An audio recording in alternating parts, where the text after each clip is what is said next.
और बड़ी खबर, सेंटकॉम के कमांडर ब्रैड कूपर ने ट्रंप को धमकी दी है, ये जानकारी दी है, माफ कीजिएगा, कि ईरान पर संभावित सैन्य कार्रवाई को लेकर ब्रीफ किया उन्होंने। ईरान पर हाइपरसोनिक मिसाइलों का इस्तेमाल कर सकता है अमेरिका, ये बताया। पहली बार हाइपरसोनिक मिसाइलों का इस्तेमाल कर सकता है अमेरिका, यानी ये बयान ऐसे समय में आया है जब इजराइल ने अपना फ्यूचर प्लान बता दिया है, ईरान ने ये बता दिया है कि हर बार का पलटवार वो कैसे करेगा, और अब ये कहना अमेरिका की तरफ से कि पहली बार हाइपरसोनिक मिसाइलों का इस्तेमाल यूएस की तरफ से भी इस जंग में किया जाएगा, तो ये बताता है कि कुछ बड़ा होने वाला है। और चूंकि सेंटकॉम की तरफ से भी ये बात सामने आई है कि अमेरिका ने जो तैयारी है वो किस तरह से की है। एक और बड़ी खबर, ईरान का बड़ा बयान, अमेरिकी नाकेबंदी सैन्य कार्रवाई का विस्तार है, ईरानी बंदरगाहों की घेराबंदी सैन्य अभियानों का विस्तार है, ईरानी बंदरगाहों पर नाकेबंदी बर्दाश्त नहीं की जाएगी, तो ये पेजेश्कियान ने साफ कर दिया है। यानी कि हर एक बयान पर पलटवार जो है वो ईरान की तरफ से आता है। जहां एक तरफ हाइपरसोनिक मिसाइलों की तैनाती की बात की गई है, उसके इस्तेमाल की बात अमेरिका की तरफ से की गई, तो पेजेश्कियान ने भी साफ कर दिया है कि नाकेबंदी को बर्दाश्त किसी भी कीमत पर नहीं करेंगे।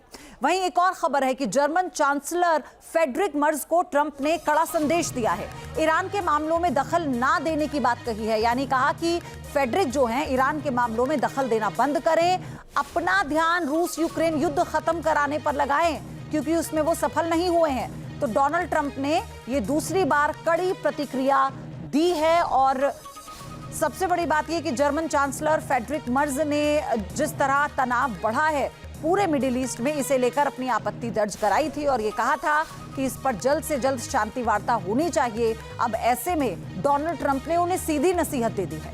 एक और बड़ी खबर, हॉर्मुज में नाकेबंदी की वजह से कच्चे तेल की कीमतों में बढ़ोतरी हुई है। अंतर्राष्ट्रीय बाजार में WTI क्रूड ऑयल की कीमत $105 प्रति बैरल बढ़ गई है और इसका असर पूरे विश्व पर और ज्यादा पड़ने वाला है बहुत आने वाले समय में। और अब इसको लेकर जो चिंता है वो बढ़ गई है, फिर चाहे भारत हो और इसके अलावा कोई और भी मुल्क क्यों ना हो। अब ऐसे में ये जो परेशानी है ये कैसे खत्म होती है, और सबसे बड़ी बात यह है कि इसके जो फ्यूचरिस्टिक इफेक्ट है वो बहुत ज्यादा है, जो एक्सपर्ट्स भी लगातार कह रहे हैं। तो जंग के अगले चरण के लिए ईरान तैयार है। IRGC ने अमेरिका और इजराइल को पेनफुल अटैक की धमकी दी है। न्यूक्लियर डील को लेकर डिरेल हो चुकी डिप्लोमेसी के बाद तेहरान के तेवर अचानक से तीखे हो चुके हैं। वॉर के लिए ईरान की क्या प्लानिंग है, पहले ये रिपोर्ट देखिए।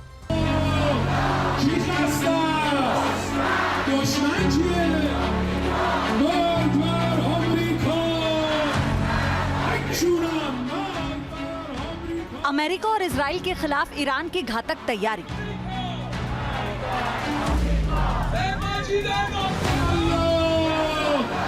सीज फायर के दौरान IRGC ने बनाई अटैकिंग स्ट्रेटेजी। तेहरान के पास पेनफिल और वाइल्ड रेंज अटैक का ब्लूप्रिंट। वॉशिंगटन से नहीं बन रही बात, पूरे पश्चिम एशिया में होगा बारूदी आघात।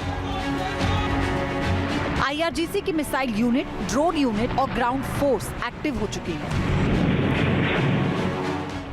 सीक्रेट ठिकानों से विध्वंसक हमलों का प्लान बना लिया गया है। इस बार अमेरिका और इजराइल के खिलाफ अब तक की सबसे बड़ी स्ट्राइक की तैयारी है, लिहाजा अंडरग्राउंड साइट से उन मिसाइलों को भी लॉक कर लिया गया जो पहले चरण की जंग में इस्तेमाल नहीं की गई। पूरे रीजन में तबाही मचाने के लिए अलग अलग स्टेप का प्लान है। IRGC ने यह साफ किया कि इस बार ऐसी जवाबी कार्रवाई की जाएगी जिससे दुश्मन भविष्य में ईरान के खिलाफ जंग लड़ने की हिम्मत नहीं जुटा पाएगा। जंग के खतरे के बीच ईरान के सुप्रीम लीडर मोस्तबा अली खामेनेई ने अमेरिका को धमकाया है। मोस्तबा ने परमाणु और मिसाइल क्षमताओं को राष्ट्रीय संपत्ति बताया।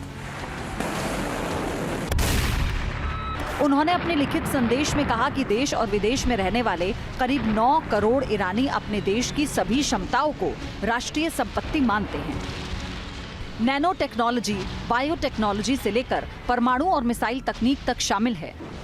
उन्होंने कहा कि ईरान इन सभी चीजों की वैसे ही रक्षा करेगा जैसे राष्ट्रीय संपत्ति की होती है। मोस्तबा का ये बयान ऐसे वक्त में आया जब अमेरिका के राष्ट्रपति डोनाल्ड ट्रंप न्यूक्लियर डील के लिए दबाव बना रहे हैं। वहीं अमेरिका की शॉर्ट एंड पावरफुल स्ट्राइक की खबरों के बीच ईरान में देर रात अचानक हलचल बढ़ गई। राजधानी तेहरान में ड्रोन और छोटे विमानों की संभावित गतिविधियों के बाद एयर डिफेंस सिस्टम को एक्टिव किया गया। ये कदम मिडिल ईस्ट में जारी तनाव और अमेरिका की धमकियों के बीच उठाया गया। दावा किया गया कि इस दौरान कई अज्ञात छोटे ड्रोन्स की एक्टिविटी देखी गई। इस एक्शन के बाद साफ हो चुका है कि ईरान पूरी तरह अलर्ट पर है। वो किसी भी संभावित खतरे और हमले से निपटने के लिए मुस्तैद है। फिलहाल डिफेंस कदम उठाए जा रहे हैं। इसके साथ ही अटैकिंग पावर को भी इंप्रूव किया गया है।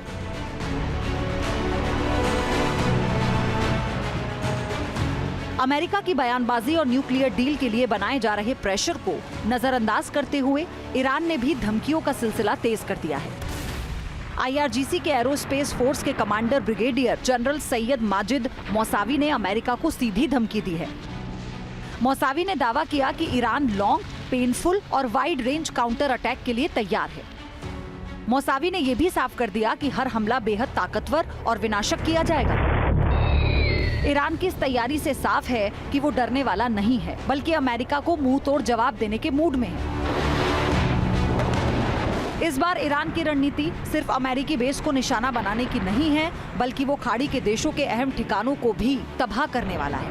इसके लिए लिस्ट भी अपडेट कर ली गई है। ईरान ने बाकायदा UAE में रह रहे लोगों को देश छोड़ने की भी धमकी दे दी है। बीते 24 घंटे में टकराव काफी बढ़ चुका है। वॉशिंगटन में मिलिट्री एक्शन से जुड़ी तैयारियों को लेकर कई बैठकें हुई हैं, लिहाजा तेहरान भी अलर्ट है। ईरान के सुप्रीम लीडर के सीनियर सलाहकार याहिया रहीम सफ़वी ने कहा है कि अमेरिका की सैन्य मौजूदगी खाड़ी क्षेत्र के लिए खतरा बन रही है।